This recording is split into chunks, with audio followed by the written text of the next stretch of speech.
Talvez você não esteja vivendo um momento qualquer da sua existência. Talvez você esteja exatamente no centro de uma das maiores viradas espirituais da história da humanidade.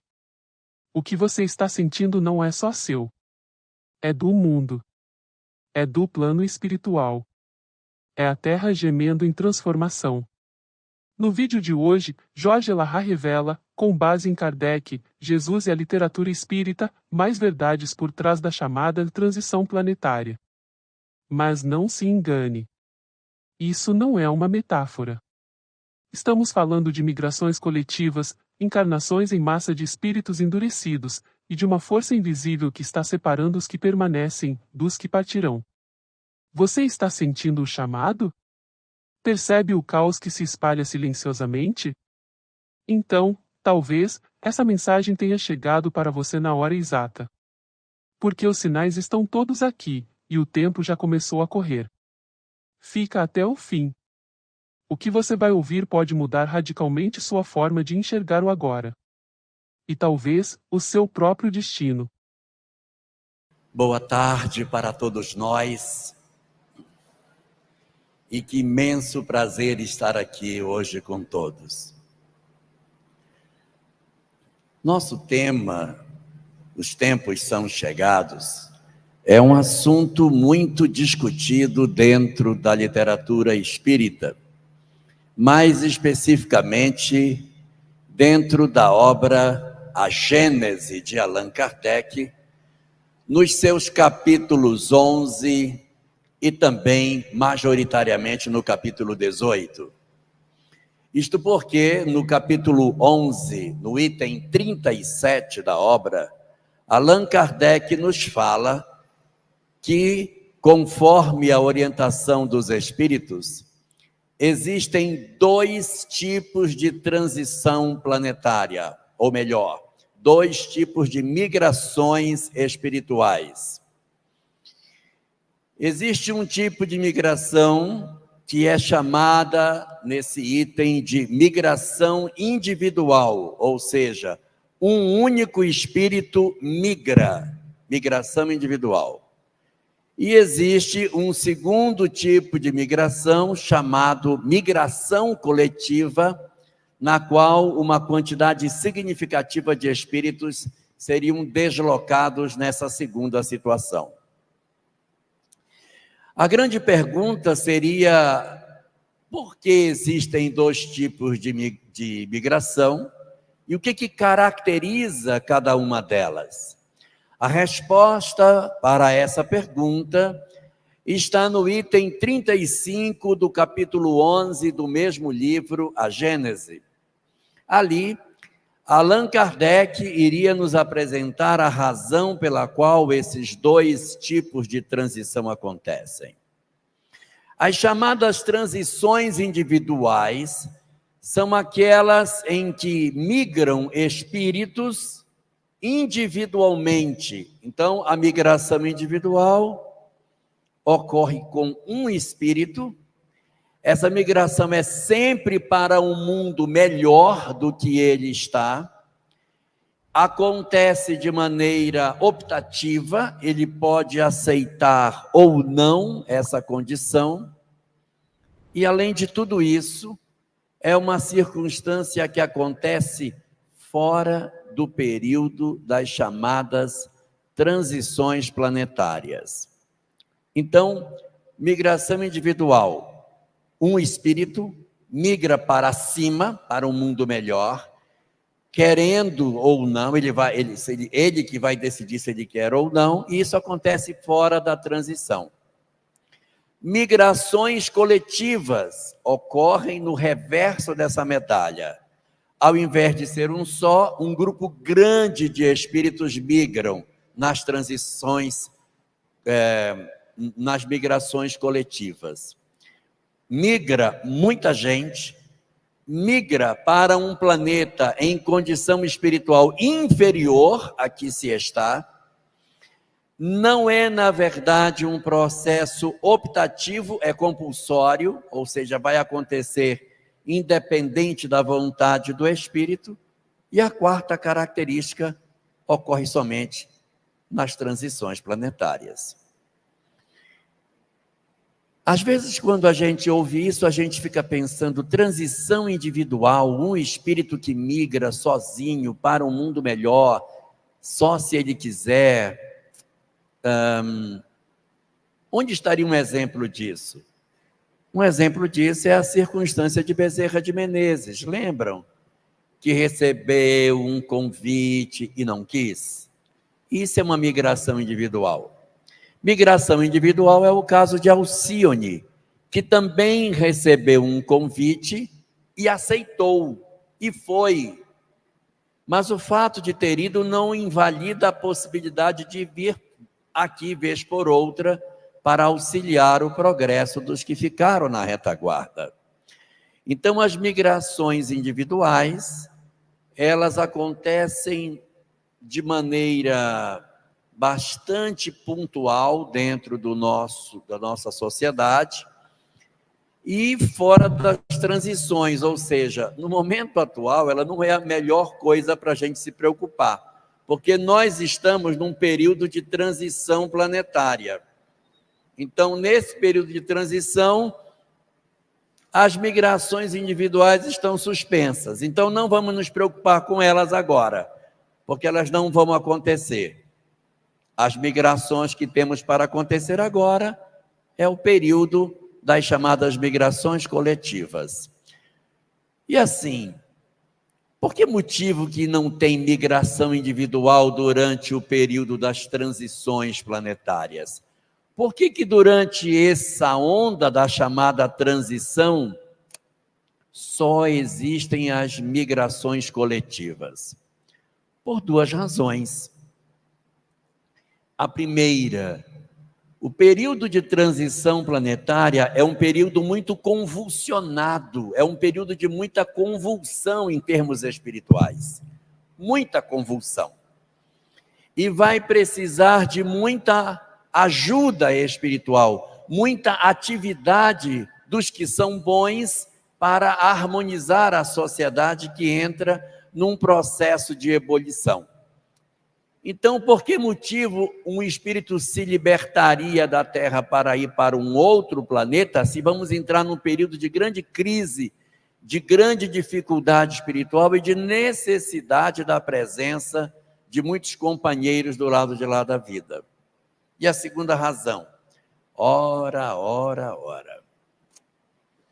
Se a transição planetária marca a mudança de um determinado planeta para uma condição melhor, por que eu vou liberar alguém para ir para um outro planeta, se aqui já vai ficar bom? Aguarda um pouquinho, meu filho. São só 300, 400, 500 anos que seja, e já está mudado. Para que você vai? Fica aqui, colabora e já fica.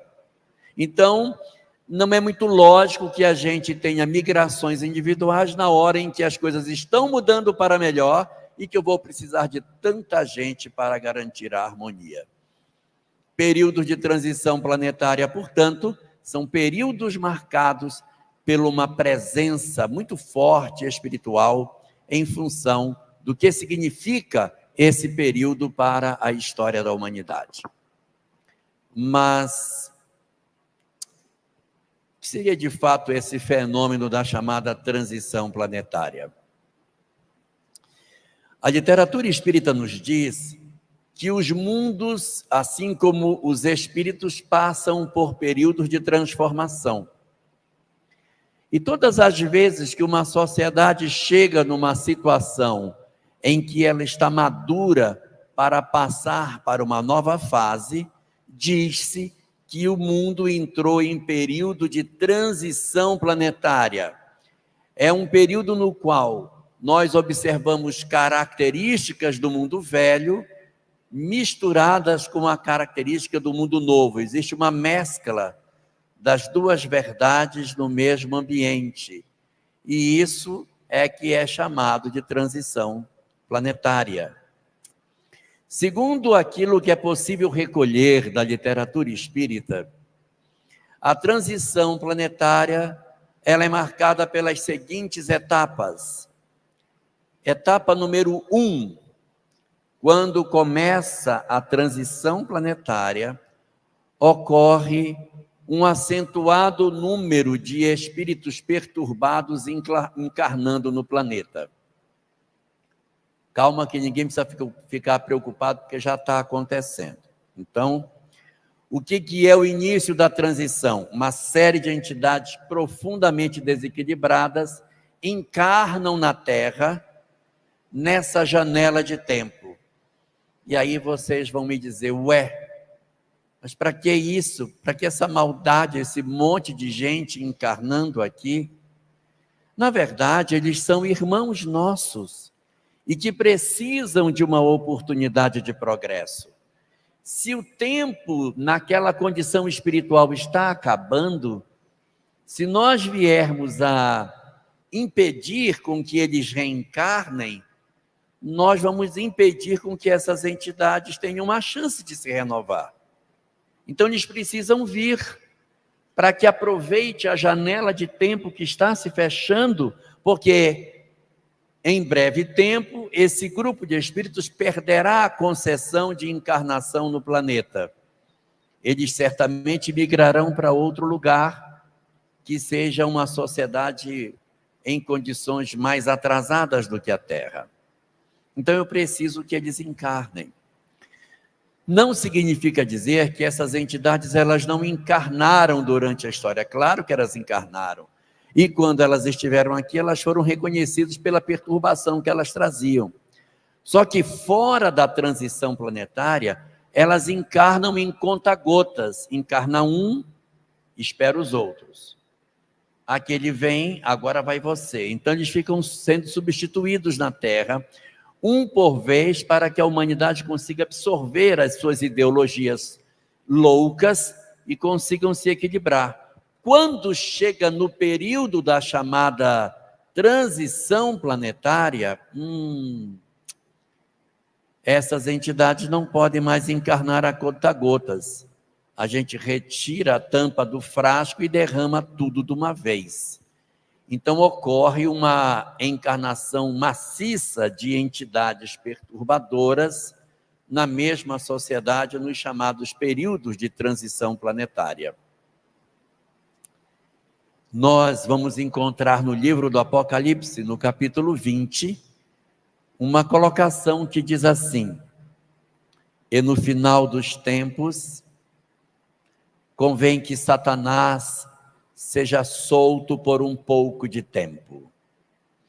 Então, no final dos tempos, Satanás será solto. Ninguém precisa ficar intranquilo. Satanás já está solto.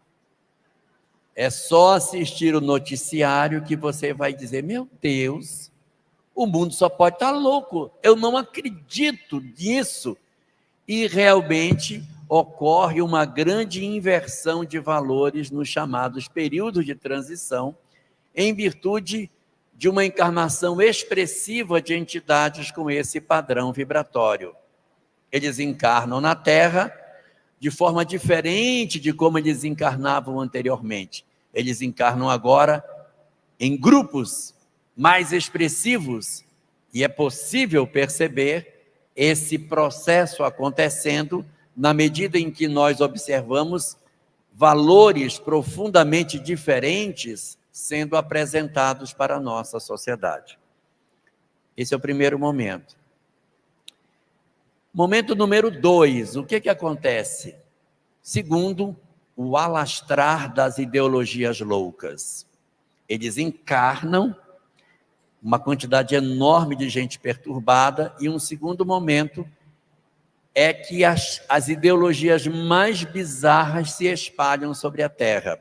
Se espalham por quê? Porque essas entidades vão fazer o processo de perturbação, e também porque eles ficam desencarnados assediando as pessoas para que ouçam as suas propostas, e dessa maneira a gente observe um processo de degeneração dos valores que a sociedade possui.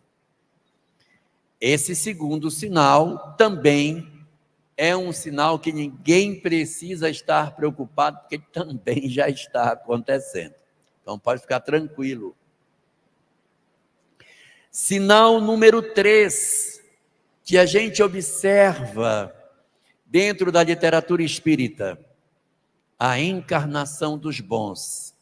Também uma percepção que se tem no período da chamada transição planetária é que, além da entrada de uma série de entidades perturbadoras, também encarnam na Terra um conjunto de espíritos profundamente envolvidos com o bem. E aí você tem uma mescla, você olha para um grupo e olha para outro, gente, como são diferentes nos seus ideais, como esse outro grupo é tão vocacionado para uma vida melhor, uma vida mais partilhada, mais coletiva, mais inclusiva, mais fraterna. Enquanto que esse grupo é marcado pelo ódio, pela desigualdade, pelo desamor, pela descrença, pela busca dos valores do materialismo. Então você olha e percebe como se fossem duas tribos completamente diferentes vivendo no planeta. Um outro sinal que a gente vai ter, seria um quarto sinal, é o período dos testemunhos, em que nós teremos que testemunhar se nós verdadeiramente entendemos todas as lições que nos foram oferecidas anteriormente. Porque o período de transição planetária só começa depois que as doutrinas que esclarecem as nossas vidas já foram pregadas ao homem, que a gente já sabe o que é o bem, já é claro para todos nós o caminho mais adequado para que a gente se desenvolva. Esse seria o quarto elemento, os grandes testemunhos que vão acontecer. E o quinto e último sinal é a migração dos maus. Chega um certo momento, depois de dadas uma série de oportunidades, esgotadas as perspectivas de permanência de determinadas entidades no nosso orbe, ocorre o fenômeno da migração. Então, termina a transição planetária com a migração dos endurecidos. Então, o primeiro sinal é a chegada dos endurecidos na Terra, encarna de maneira substancial. Depois, o crescimento das ideologias loucas.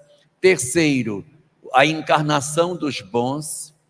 4, o período dos testemunhos, por viver numa sociedade marcada por tantas contradições. E, por último, a migração dos que se mostrarem ainda endurecidos para o processo de mudança. Essas seriam as etapas que a gente encontra na literatura espírita. Mas não é só ali que a gente vai encontrar essas informações. Nós também encontramos no Evangelho de Jesus, mais especificamente no Evangelho de Mateus, no seu capítulo 24, ali também existe um texto no Evangelho de Mateus chamado o Sermão Profético. É um sermão diferente dos outros sermões de Jesus, porque o sermão profético, ele é um sermão marcado por uma característica diferente das outras falas do Cristo. Porque nas falas de Jesus, elas sempre foram falas interpessoais, momentos de apresentação de como a gente deve viver com os outros. Mas quando chegamos nesse chamado sermão profético, não é essa a tônica da fala de Jesus. Jesus não vai falar sobre como os homens devem se comportar. Ele não vai falar sobre como devem viver os homens. Ele vai falar especificamente sobre 7 sinais, não tenho 7 dedos, são 7 sinais que marcam a chamada etapa da transformação do nosso orbe.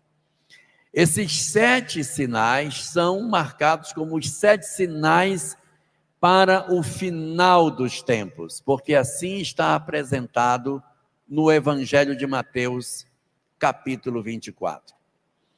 É muito interessante isso, porque quando Kardec trata desse assunto na Gênese, ele vai abordar isso já no capítulo 18, de maneira mais substancial do item 27 para frente.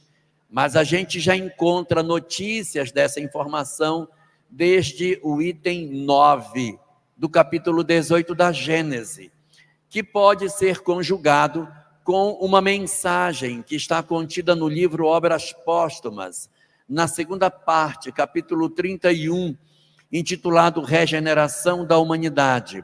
Uma mensagem que foi recebida no dia 26 de abril de 1866, uma mensagem longa, tem 29 parágrafos, e essa mensagem traz de maneira muito detalhada o processo de transformação que a humanidade irá passar durante essa etapa. E já no começo dessa mensagem, no seu parágrafo 3º, ela diz o seguinte: não procureis nos céus os indicativos de que a transição planetária começou. Não procureis no céu, porque não serão os astros, não é o sol, não é a lua, não são as estrelas que vão dar mostras de que a transição começou. Não serão, portanto, as tsunamis, os furacões, as guerras, maremotos e enchentes que determinam o final dos tempos, até porque isso sempre aconteceu ao longo da história da humanidade. Segundo o que Allan Kardec coloca também na Gênese, no item 9 e item 10 do capítulo 18, o que caracteriza o início da transição planetária é o processo de conflitos ideológicos. Diz Allan Kardec que não são as entranhas do planeta que se movimentam, não são catástrofes climáticas, não são desconstruções do processo da Terra que determinam a transição. O que determina a transição são os confrontos de ideias. Então, quando a gente observa o momento que nós estamos vivendo hoje, a gente observa que existe um confronto de ideias muito grande. A internet virou um palco de ódio, de agressões, de violência, que as pessoas destilam todo o seu desamor nesse processo. Então, a gente, de posse desse cenário, observa e começa a perceber que sim, o período da chamada transição planetária teria iniciado quando nós observaríamos essas mudanças acontecendo. Quando teria isso então começado? Na Gênese, no capítulo 18, item 9, fala que ela começou há quase um século. Como era 1868, eu fui fazer as contas, bateu na Revolução Francesa. Então, presumivelmente, aquela janela de tempo perto da Revolução é o período em que inicia a transição planetária. 1789 é a Revolução, mas não quer dizer que tenha sido do dia 14 de julho de 1700, que não. Mas é naquela fase ali dos enciclopedistas, naquele período dos iluministas, aquela janela de tempo é o tempo em que a gente pode dizer que o período da transição planetária teria começado. Já na mensagem que eu comentei, que está no livro Obras Póstumas, ele não diz quase um século, ele diz há um século. Faz uma conta redonda e diz que começou faz um século. Tudo bem, ela é de 66, eu vou puxar um século para trás, vai dar mais ou menos no mesmo período, então não tem muita diferença de uma mensagem para outra. E ali vai ser colocado que esse processo de transformação que a humanidade, portanto, já começou, já teria se iniciado no último quartel do século XVIII, ele se arrasta até os dias de hoje. E muitas pessoas dizem assim, mas eu estou doido para saber quando é que isso vai acabar. Aí a gente começa a ler que vai acabar em 2012, não, vai acabar em 2019. Na verdade, 2057. Vai acabar, não sei. Então, nós temos uma indicação na obra de Kardec sobre quando acaba a transição planetária. Está no Livro dos Médiuns, item 267, no parágrafo 8º. Chegando em casa, vocês vão chegar lá, vocês vão achar. Lá tem dia, mês e ano do final da transição, não? Se vocês quiserem, eu digo aqui agora. Se quiserem, vocês esperem em casa para dar uma lida. Querem que eu dê a data? O item 267, parágrafo 8º, diz o seguinte: reconhecem-se os espíritos levianos pela facilidade com que preditam fatos. Os espíritos superiores nunca dão datas, indicam apenas quando algo tenha que acontecer, mas não apontam datas. Aí tem um ponto em seguida, e daí diz: todo evento com data marcada tem indício de mistificação. Portanto, não acreditemos em nenhuma dessas previsões que nos apontam um ano, uma data, uma coisa, como se já fosse uma determinação divina sem flexibilidade. O próprio Evangelho fala que quando houver a transição, a mudança, que é representada como a segunda vinda do Cristo, que é o retorno dele para voltar a habitar o planeta, que ele virá como um ladrão, ou seja, ninguém vai saber a hora que ele vem. Ela não será anunciada, ou seja, o processo da transição planetária não tem data marcada, porque o relógio de Deus não tem ponteiro. Muito bem. Então, essa chamada transição, esse processo, ele também está presente no Evangelho de Mateus. E, curiosamente, lá no Evangelho de Mateus, a tradução que foi feita fala que é o final dos tempos. Certamente, muita gente que deve ter ouvido essa expressão, final dos tempos. É o final dos tempos. Se você for pegar no grego o que está escrito nesse trecho do Evangelho, em grego está escrito Sintelea Cosmos. Sintelea Cosmos. Sintelea é a palavra no grego que dá origem à palavra síntese, resultado, conclusão, no sentido de resumo. Sintelea, cosmos é mundo. Em Esperanto, a tradução de Zamenhof, para os que conhecem Esperanto aqui, o que está escrito lá nesse momento é maturidio de la mondadio. Os que sabem Esperanto devem ter entendido que é, sim, maturação da idade do mundo. O mundo teria ficado maduro, mas não o fim dos tempos, mas o término de um período para o começo de outro. Não fala que é o final dos tempos, mas Sintelea cosmo, não tem nem tempo na frase, está escrito cosmo, que é planeta. Então, Sintelea cosmos, a síntese do mundo, maturidio della mondadio. E essa maturidio della mondadio, apresentado ali no capítulo 24 de Mateus, dos versículos 1 até o versículo 14, vai falar para nós que são sete os sinais que indicam a transição planetária. Sinal número 1, primeiro sinal da transição planetária, está dito lá: haverá falsos cristos. Quando eu era menino novo, eu ficava com medo disso, sabia? Digo, meu Deus, vai chegar um período aí que vai ter uns caras que vão ser falso Cristo e que vão enganar as pessoas.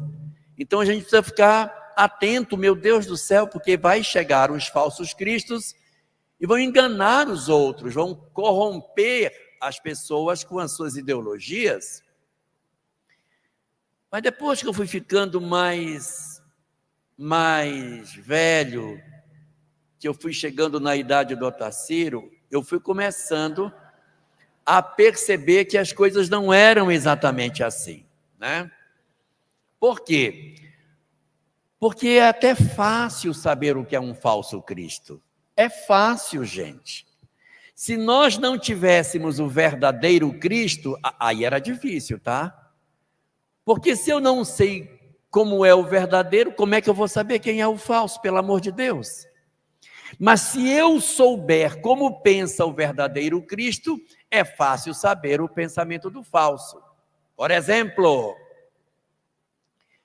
o verdadeiro Cristo, Jesus, ensinava para nós que Deus é o nosso Pai, que cuida de nós, que nos protege e que tem toda uma providência, uma previdência, uma solicitude para conosco. Então, se aparecer alguém dizendo que Deus não existe, que é tudo mentira, que o que só existe é a vida material, que não tem nada depois da morte, é um falso Cristo. Então fica fácil quando eu sei quem é o verdadeiro, aí eu consigo equacionar as ideias dos falsos cristos. Falava Jesus que, como diz o Roberto Carlos, depois desta vida há uma outra vida além, um renascer, e assim aqui não, isso não é o fim, então tem uma imortalidade da alma. Se aparecer alguém com uma ideologia para dizer que não existe nada, que só tem vida material, que além da inexistência de Deus também não existe a imortalidade da alma, isso é uma proposta de um falso Cristo, porque o verdadeiro Cristo falava da imortalidade. O verdadeiro Cristo dizia que nós devemos amar as pessoas. Se aparecer alguém propondo ódio, não é um verdadeiro Cristo. Não importa de que espectro político essa pessoa seja, se ela propõe o ódio, ela não está a serviço do bem. Não me interessa de onde, de que lado ela está, mas todas as vezes que alguém levanta a bandeira do ódio, do lado A, do lado C, do lado X, do lado H, B, Z, não interessa, não está a serviço do bem. Porque a serviço do bem só estão aqueles que estão alinhados com o pensamento do Cristo. Então, se propõe o ódio, não pode ser. Jesus propunha o perdão. E se alguém aparece para propor a vingança, a desforra, dar o troco, pegar as pessoas e cobrar olho por olho, dente por dente, é porque não estão a serviço do verdadeiro Cristo. Então, o primeiro sinal, na verdade, é até fácil da gente identificar quando nós estamos dentro de uma perspectiva de entendimento da mensagem do verdadeiro Cristo. E aí, a gente às vezes fica se perguntando, por que Deus mandou esse povo para cá, né? Puxa vida, já estava tão ruim sem eles, com eles agora ficou pior. E existem 5 razões pelas quais eles vieram. A primeira razão é para dar a eles a chance de saber se eles são capazes de mudar, porque eles são nossos irmãos. É aquilo que eu estava comentando antes, a chance que eles terão de poder mudar. Então, quando a gente está diante de um cenário em que a gente vê essas ideologias assim tão perturbadas, a gente pensa, é a chance que está sendo dada para que esse companheiro consiga vencer. E alguns de nós diremos assim, tudo bem, é bom para ele, mas ruim para nós, né? Porque a gente fica lidando com esse monte de loucura da nossa sociedade. Melhor seria que esse pessoal nem estivesse aqui. E aí vale uma fala que está presente no Evangelho segundo o Espiritismo, capítulo 20, quando é dito: não temeis as armadilhas feitas para lobos, porque só os lobos caem nas armadilhas feitas para lobos. Se as ideologias loucas, elas são assim perturbadoras, é porque nós ainda temos um traço de sombra dentro de nós, que nós nos sentimos atraídos pela perturbação que essas entidades trazem para nós. Então, a primeira das razões é para saber como é que esses espíritos reagem diante de uma perspectiva nova. A chance de oferecer a eles uma mudança. Essa é a primeira. Mas tem outras 4. E todas as outras causas 4 são por causa de nós e não por eles. Por eles é só a primeira. As outras 4 são por causa de nós. Causa número 2 é para saber se eu verdadeiramente sei passar pela porta estreita. Então é muito fácil você ser bom se as portas do mal não estão abertas. Se as portas do mal estão fechadas, eu não sei se eu sou bom. Não sei. Eu preciso que as portas estejam todas abertas para que eu diga: eu vi aberto, mas eu não passei, porque tudo me é lícito, mas nem tudo me convém. É o momento de testar se nós verdadeiramente estamos dispostos a fazer um movimento interior nosso na direção de uma transformação, a ponto de que, mesmo diante dos convites infelizes que as ideologias loucas nos trazem, nós consigamos fazer a opção pelo bem. Eu não sei se todo mundo está entendendo quando eu falo das ideologias loucas que essas entidades trazem. São perturbações basicamente em alguns ângulos. Egoísmo excessivo, que leva as pessoas a explorarem os outros, a aumentar a desigualdade social, a destruir o meio ambiente, a ter uma sede de poder imensa, um materialismo desesperado, um deboche da religião, um deboche de tudo que é espiritual. Esse é um flanco que eles têm. Um segundo flanco é uma sede de poder. Não querem dinheiro, querem poder, quer mandar em gente. Gostoso é mandar nos outros. É exercer um processo de desconstrução da vida dos outros, porque eu exerço o papel de comando sobre eles. Os primeiros são movidos pelo egoísmo e o segundo é movido pelo orgulho. O terceiro sinal, e esses 3 sinais estão no livro Ceareiros de Volta, página 39, é uma mensagem chamada Os Fantasmas da Mente, assinada por um companheiro espírita chamado Albano Couto.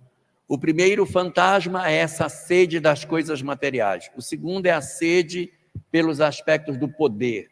E o terceiro é o desregramento no campo da sexualidade. Então é a promiscuidade, a desregramento no campo das energias afetivas, o terceiro grande fantasma da mente, que levam todos eles a um processo de intolerância, de inaceitação de quem pensa diferente, raiva de quem contesta minhas ideias. Então é mais ou menos nesse sentido. E você vai ver isso acontecendo também nos ambientes religiosos. Religiões que propõem o extermínio de pessoas que pensam diferente do seu ponto de vista também são estimulados por esses grupos de entidades perturbadoras. Então, a segunda razão por nós é para saber se nós nos sentimos atraídos, se essas ideologias nos chamam, se os convites da promiscuidade fazem eco no nosso coração, se os convites para sermos intolerantes também residem em nós. Razão número 3 pela qual eles vêm é para saber se nós estamos no reverso da medalha. Qual é o reverso da medalha? São aqueles de nós que, vendo as ideologias loucas, dizemos assim: é um absurdo isso. Esse pessoal aí não tem jeito. Tem que botar tudo no paredão e matar tudinho. Se não matar, não resolve. Então, se a minha solução é matar quem pensa diferente de mim, eu também sou intolerante, tá? Se o outro é perturbado, eu também sou. Se o outro é louco, eu também sou. Porque eu quero resolver a loucura matando os loucos. Quem conhece de imortalidade da alma sabe que as entidades voltam. Então não é para que a gente se mostre endurecido no sentido de dizer, não tem negociação, tem que matar mesmo. Somos almas imaturas. Situação número 4. São aqueles de nós que caminhamos até a metade do caminho, dizendo assim, cara, isso é uma luta perdida. O mundo já acabou. A gente já perdeu essa guerra. Não tem mais conserto. A vaca já foi para o brejo. Não vai consertar mais não. Desiste que você está tentando enxugar gelo. Você trata 1, aparece em 10. Você trata 10, aparece em 1000. Não adianta. Esquece isso, cara. Vai viver tua vida e larga a mão. É para saber se nós temos esse perfil. Dos que se cansam de fazer o bem. E a 5ª é para saber se nós estamos realmente comprometidos, sem nos perfilarmos com a perturbação, sem odiarmos a perturbação e sem desistirmos do bem, fazendo tudo o que a gente puder para realmente ser uma pessoa melhor. Então esses seriam o primeiro grupo. Essas entidades, elas não são obsessores comuns, porque como eles são chamados de falsos cristos, eles fazem oposição ao cordeiro, eles fazem oposição ao governador da terra. Ele não é um obsessor, mas que eu vou perturbar fulano. Não, são entidades extremamente inteligentes que há séculos e milênios arrastam um propósito de oposição e que são muito empedernidos no mal. Algumas pessoas às vezes pensam que esse é meu cunhado. Não é o cunhado, não é. São espíritos realmente endurecidíssimos, cruéis, perversos, desequilibrados, que aonde eles passam deixam um rastro de destruição, pior que o cunhado. Então, são entidades extremamente nocivas em termos sociais, são os homens, os senhores da guerra, os grandes destruidores da paz, são os promovedores do desequilíbrio. Essas são as entidades que a gente poderia dizer que são os falsos cristos. São 7 sinais, esse é só o primeiro, tá? Vocês avisem aí em casa que vocês vão dormir fora hoje. Então, 6, vamos para o segundo sinal. O segundo sinal, disse Jesus, capítulo 24 de Mateus, diz ele, haverá falsos cristos. Mas ele não diz que tem falso profeta, tá? Só tem falso Cristo. Haverá falsos cristos. 2, haverá guerras, rumores de guerras, cataclismas e destruição. Quando as pessoas leem isso, elas logo levam a uma leitura literal, de que o mundo vai passar por uma destruição física. E é aquilo que a gente estava comentando, que está contido na Gênese, nos itens 9 e 10, quando fala que não são as entranhas do planeta, mas sim as lutas ideológicas, o conflito entre correntes diferentes que se defrontam nesse processo do momento que nós estamos vivendo. Quem ainda não percebeu que nós estamos vendo isso, está dormindo, porque está claríssimo para nós que nós temos hoje na Terra um grupo de pessoas alinhadas com o progresso e um outro grupo alinhada com o que é o passado. E o que caracteriza as que são alinhadas com o progresso é o amor. Essa é a grande característica. Nós temos dentro desse texto, apontado ali no parágrafo 13 da mensagem que está no capítulo 31 da segunda parte de Obras Póstumas, 4 características dos espíritos passadistas, desses que são complicadinhos. 4 características deles. Primeira característica, uma rebeldia com Deus terrível. Eles têm uma aversão a Deus, essa é a primeira. Característica número 2 que eles têm. Em função de ter uma aversão a Deus, eles têm uma profunda ignorância dos conceitos espirituais. Eles desconhecem as leis universais e, consequentemente, têm um grande apego à matéria. São muito apegados às coisas materiais, exatamente porque desconhecem que são espíritos imortais. Característica número 3, vocês vão pegar isso do 13º parágrafo daquela mensagem de Obras Postas. Característica número 3, são entidades que não conseguem conter suas paixões. As paixões os dominam e eles são arrastados pelas paixões. E a 4ª das características é que eles são cheios de imperfeições morais. Orgulho, egoísmo, vaidade, cupidez. As imperfeições morais dominam essas entidades de maneira muito clara. Então, essas são as 4 características das entidades que são endurecidas, que estarão por aqui. Não necessariamente elas fazem parte desses falsos cristos, mas elas estão no confronto que está acontecendo na sociedade. Então, você vai observar a sociedade hoje lutando, brigando numa confusão danada. Os passadistas têm essas características. Aversão a Deus, dificuldade de lidar com os aspectos relacionados com o desapego dos bens terrenos, as paixões e o conjunto de imperfeições morais que eles possuem. Então, essa seria a 2ª das características que, segundo Kardec, não é física, são características sociológicas. Então, nós temos ainda 5 sinais. Sinal número 3, haverá ódio. Haverá muito ódio no mundo. Alguém não está vendo isso? Esse sinal também está acontecendo, tá? Haverá ódio, também está se dando. Existe uma quantidade enorme de pessoas hoje movidas pelo ódio na nossa sociedade. Se você quer saber se ela realmente pertence à geração nova, ela não pode ter ódio. Se tiver, desconfie. Porque a geração nova não tem a característica do ódio como característica essencial dela.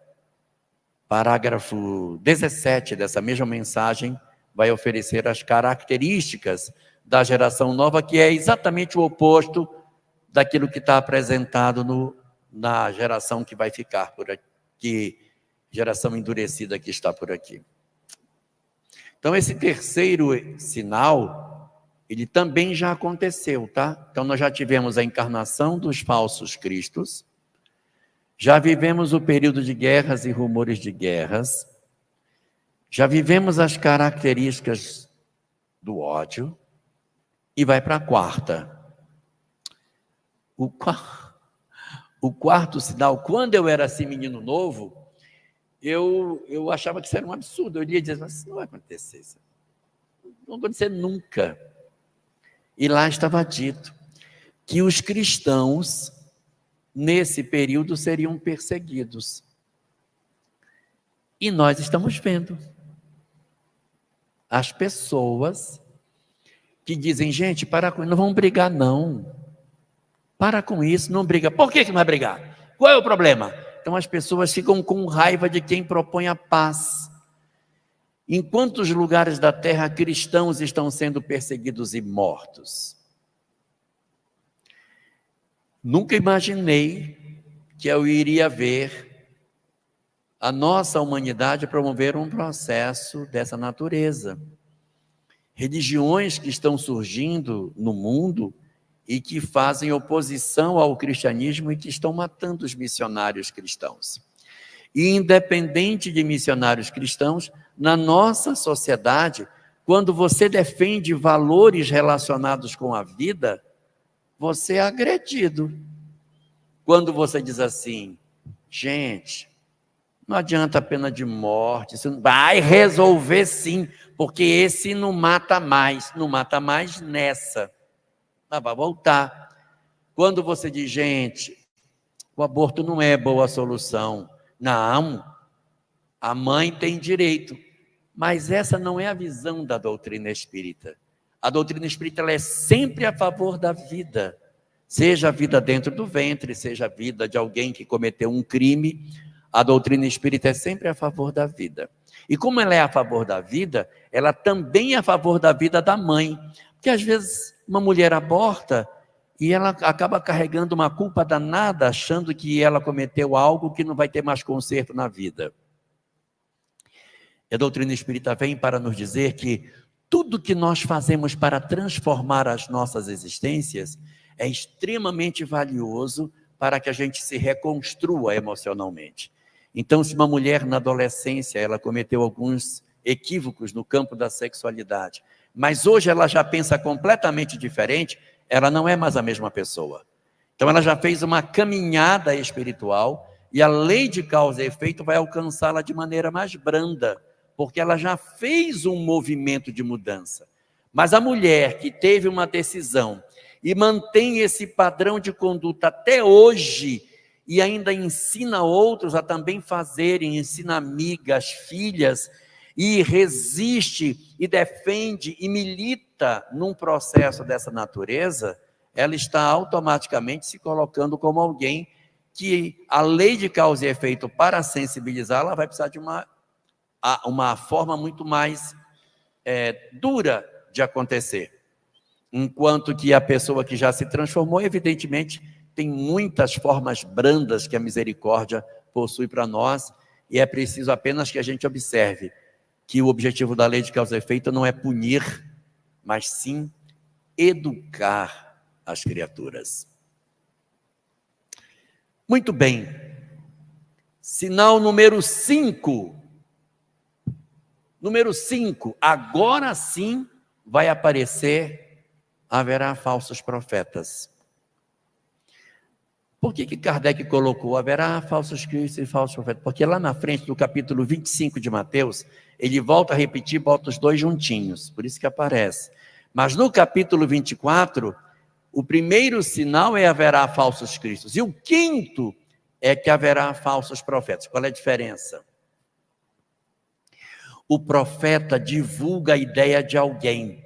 O profeta, ele anuncia para o povo as ideias de alguém que é maior que ele. Então, o falso profeta, ele divulga as ideias do falso Cristo. O falso profeta, ele não é capaz de criar uma ideologia, mas ele sai falando para as pessoas as ideologias perturbadas. Vamos ver se eu me torno claro. Tem uma pessoa que gera uma ideia louca e vem uns 20 que dizem, eu vou divulgar esse negócio que eu achei lindo. A ideia não é dele, mas ele divulga a ideia dos outros. Se Jesus fosse fazer o sermão profético hoje, ele diria, haverá influenciadores digitais. Porque é exatamente isso. Eles não são os criadores das ideias. Eles propagam as ideias de outros. A ideia deles é boa ou é ruim? Basta ver se está alinhado com o pensamento de Jesus. Basta ver. É isso que vai medir se realmente é uma característica que a gente possa dizer que ele seja um bom profeta. O bom profeta divulga as ideias do bem. E o falso profeta divulga as ideias do falso profeta, do falso Cristo, melhor dizendo. Então, você olha e diz assim, olha, ele está divulgando só perturbação, então esquece que ele está a serviço do mal. E o que mais a gente tem visto hoje são pessoas promovendo esse tipo de situação. O curioso é que em todo esse sermão de Jesus, ele fala um sinal desse, aí põe uma vírgula assim, mas ainda não será o fim. Haverá falsos cristos, mas ainda não será o fim. Haverá guerras e rumores de guerras, mas ainda não será o fim. Haverá perseguição aos cristãos, mas ainda não será o fim. Haverá falsos profetas, mas ainda não será o fim. Daí vem o sexto sinal, penúltimo.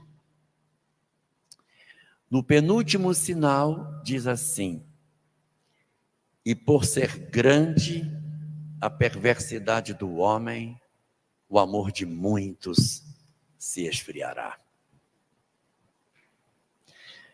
O que é esse esfriar? É a desistência, aquele cansaço do bem que a gente estava comentando ainda há pouco. Então esse sinal vai apresentar-se como sendo o sexto. Porque depois de todas essas etapas, ai gente, estou cansado já. Isso aí não dá certo não, larga a mão. É o sexto sinal. Que evidentemente depois dele vem uma vírgula dizendo: mas ainda não será o fim. Aí vem o sétimo. Depois do sétimo tem uma vírgula e diz: aí virá o fim. E qual é o sétimo sinal dessa lista? O sétimo sinal dessa lista é: e este evangelho será pregado em toda parte do mundo. Alguns ficam com medo por causa das lives. Ai meu Deus, vamos parar as lives porque a live vai fazer acabar. Eu preciso dar tempo para me mudar, para me transformar. E o que o texto diz é que o evangelho vai ser pregado, não vai ser transmitido. E a gente prega o evangelho com vivência, não é com lives. A gente vai passar por uma outra fase em que essa mensagem tem que ser pregada. E quando a gente lê a Gênese no seu capítulo 18, item 27, está dito lá que quando acabar o período da chamada etapa da transição, virá a última fase, que é a migração coletiva. E quem vai migrar? Muita gente assim, meu Deus, eu tenho pavor, porque eu estou sentindo que eu vou nesse negócio. Então eu quero tranquilizar todos nós. Nós não temos o perfil dos que migram da terra. Não temos. Lá está colocado. Quem migra do planeta? São os maus não tocados pelo bem. O que são os maus não tocados pelo bem? Maus não tocados pelo bem são os maus que não são tocados pelo bem. É isso que é um mal não tocado pelo bem. É quem diz assim: eu fiz mesmo, faço mesmo, tenho pena não, faço de novo, achei foi graça. Solta minha mão para ver se eu não faço de novo. Fazem o mal, não sentem remorso do mal que fazem. E não é só o mal de matar, é o mal da promiscuidade, é o mal ao meio ambiente, o mal do egoísmo, o mal da desigualdade, o mal da sede de poder, dos fantasmas da mente, o mal da intolerância.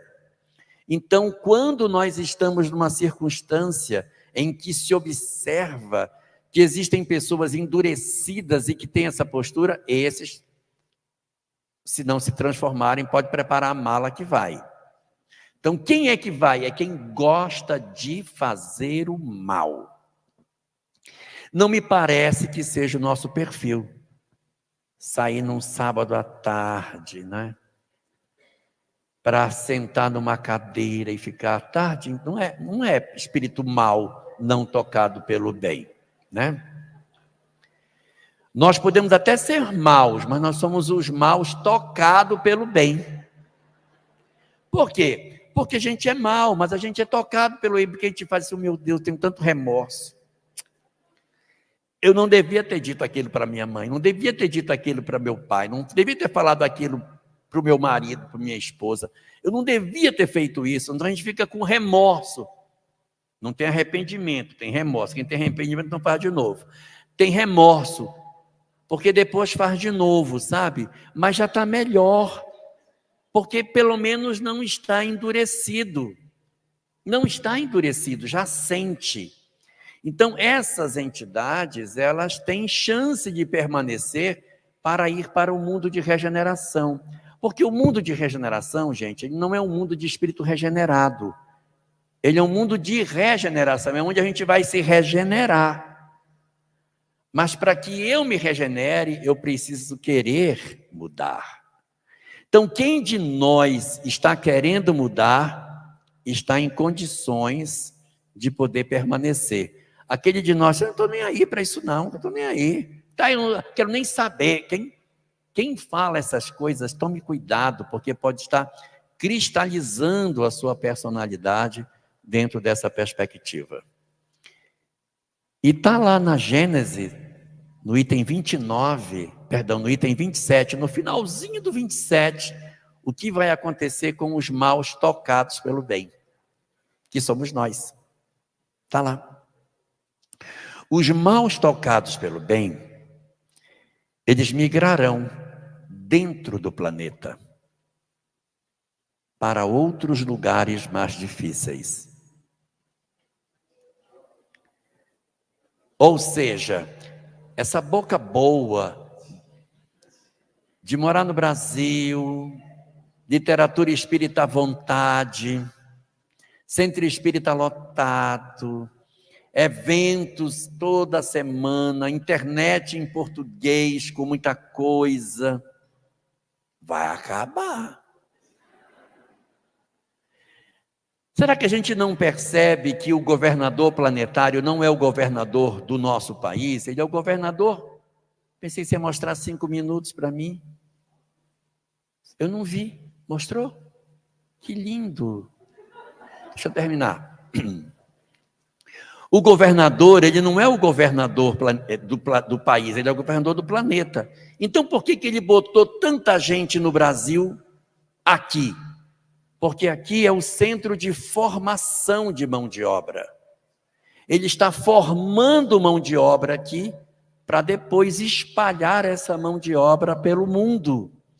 Nunca viram a expressão Brasil, coração do mundo, pátria do Evangelho? Se o Brasil é o coração, o mundo é o corpo. Qual é o papel do coração para o corpo humano? O que é que o coração faz para o corpo? Bombeia o quê? Sangue. Nós somos o sangue. O Brasil é o coração do mundo, ele está se enchendo de sangue. Cada um de nós é uma hemácia. Nós estamos dentro do coração e o coração depois vai bombear. E nós vamos nos espalhar pelo planeta. O Brasil só tem 500 anos de história. A gente vai voltar de onde veio. Tem uma parte que vai para a Europa, um pessoal vai para a África, outros vão para a Oceania, para a Ásia. Não pensem que quem vai para a Europa vai pegar a boca boa. Não vai. Porque a Europa está cheia de materialismo, cheia de intolerância religiosa. Vai ser uma tarefa difícil para quem for para a Europa. Mas não faz muito sentido ficar todo mundo aqui. Boa parte de nós vamos voltar para outros lugares. Não necessariamente para pregar espiritismo. A gente pode renascer entre católicos, entre muçulmanos, entre protestantes, ou fora da religião, nascer no mundo científico, no mundo filosófico, no mundo da educação, no mundo da arte, no mundo da política. Precisamos de pessoas boas em todos os postos. Então, esse é o último sinal que falta para o término da transição. Ou seja, esta encarnação ainda não é a de serviço, essa é a de treinamento. A encarnação de serviço é a próxima em que nós seremos espalhados pelo planeta. Aproveitemos esta encarnação para recolher todo o material de amor que a gente tiver, porque segundo o que está colocado pelo Espírito de Verdade, no livro Evangelho segundo o Espiritismo, diz: aqueles que não recuarem diante dos desafios, o Senhor confiará os postos mais difíceis da grande renovação do Evangelho. Nós vamos ser chamados para ocupar os postos mais difíceis, estar nos locais onde o cristianismo é mais rejeitado. E lembremos de Jesus falando para os discípulos: eis que vos envio como ovelhas ao covil dos lobos. Esse é o sinal dos tempos. Nós somos seres indestrutíveis, não precisamos temer o nosso futuro, mas nos preparemos, porque a grande tarefa vai começar e o Cristo conta com cada um de nós. São chegados os tempos. Essa não é uma frase poética. É uma realidade espiritual profunda e urgente. Os sinais estão por toda parte: o caos crescente, os falsos líderes, o esfriamento do amor, a perseguição ao bem. Mas Elahá nos lembra com doçura e firmeza. Não é o fim. É o começo de algo maior. E você, sim, você que está aqui agora, faz parte dessa nova etapa. O planeta está mudando. Mas quem muda, de verdade, somos nós. Os espíritos endurecidos serão transferidos. Mas os tocados pelo bem, mesmo com falhas, mesmo com lutas, permanecerão. Porque não é sobre perfeição. É sobre arrependimento. Desejo de melhorar. Vontade sincera de evoluir. Leve essa mensagem para dentro de você. Permita-se ser parte da regeneração. E compartilhe com alguém que esteja precisando entender o que está acontecendo. Porque agora, mais do que nunca, cada palavra pode salvar uma alma. Se essa mensagem tocou seu coração, comente. Compartilhe. E se inscreva. O Cristo conta conosco. E o tempo é agora.